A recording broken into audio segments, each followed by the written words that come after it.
Assalamualaikum warahmatullahi wabarakatuh. Perkenalkan, nama saya Amalia Dwi Pertiwi dengan NIM 2006241. Di sini saya akan mempraktekkan simulasi mengajar untuk anak kelas 4 SD mengenai pengertian dan akibat dari perubahan lingkungan fisik. Assalamualaikum warahmatullahi wabarakatuh. Halo adik-adik semua, perkenalkan nama kakak Amalia Dwi Pertiwi. Bagaimana kabarnya? Semoga sehat ya. Adik-adik semua, jangan lupa tetap patuhi protokol kesehatan ya, seperti menggunakan masker, mencuci tangan, dan menjaga jarak terhadap orang lain. Nah, hari ini kita akan belajar bersama-sama mengenai pengertian dan akibat dari perubahan lingkungan fisik. Adik-adik semua simak videonya dengan baik ya. Nah, adik-adik, sekarang coba adik-adik semua lihat keluar rumah. Bagaimanakah keadaan lingkungan sekitar rumah adik-adik semua? Atau bagaimana sih keadaan lingkungan sekitar ketika adik-adik semua bermain di luar rumah?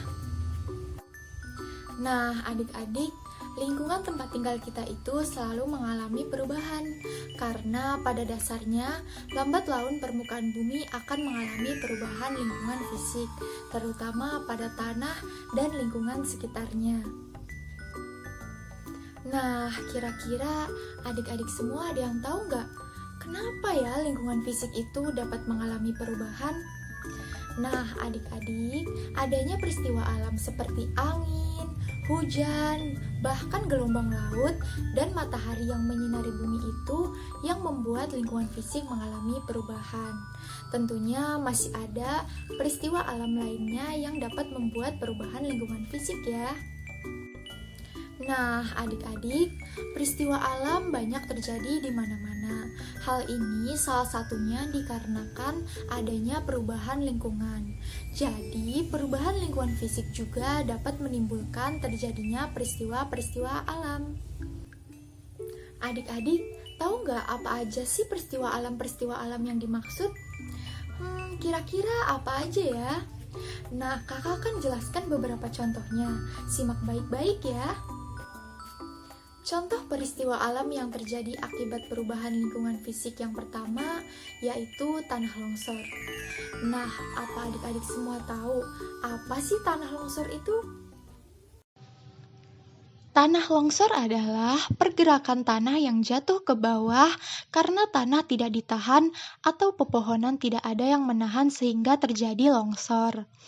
Jika adanya pepohonan, tanah akan ditahan oleh akar pohon yang sangat kuat.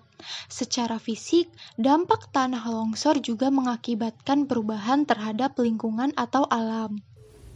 Nah, contoh yang kedua yaitu erosi. Adik-adik, erosi adalah pengikisan batu atau tanah oleh tenaga air dan angin.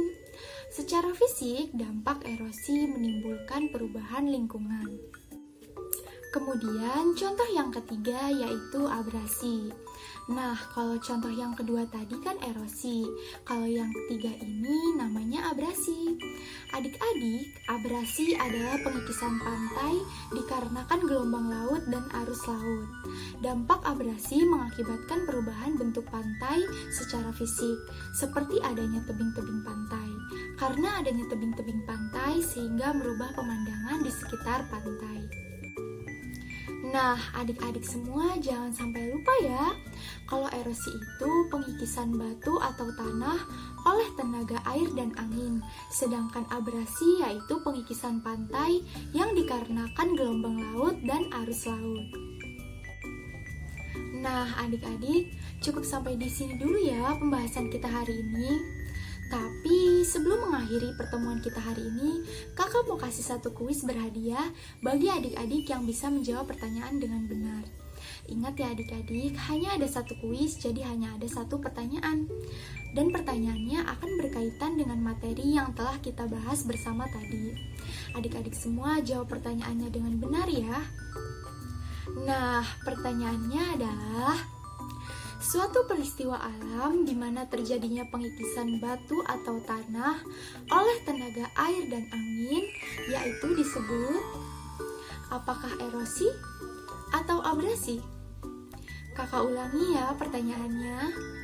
Suatu peristiwa alam di mana terjadinya pengikisan batu atau tanah oleh tenaga air dan angin, yaitu disebut apakah erosi atau abrasi?